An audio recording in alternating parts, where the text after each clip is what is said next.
Sinisi ni Senador Ping Lacson ang pamahalaan sa kabiguang maiuwi sa bansa si dating Congressman Zaldico. Sabi ni Lacson, sayang daw ang nawalang oportunidad at walang dapat sisihin ng gobyerno kundi ang sarili nito. Dagdag niya, ang hindi agad pagkilos matapos malamang nahuli si Ko sa Czech authorities o ng Czech authorities ay naglagay sa gobyerno sa kahihiyan. Kaya dapat daw itong magdoble kayod para maibalik sa bansa ang dating mambabatas. Si Senadora Amy Marcos naman, natawa na lamang sa bagong update kay Ko.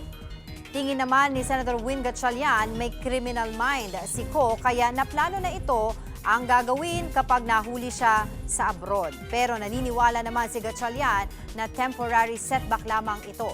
Para sa kanya, maging si Senator J.B. Ejercito, mahalagang mapaharap si Ko sa investigasyon sa flood control scam.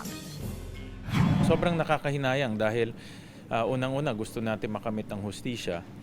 Pangalawa, may warrant of arrest na siya.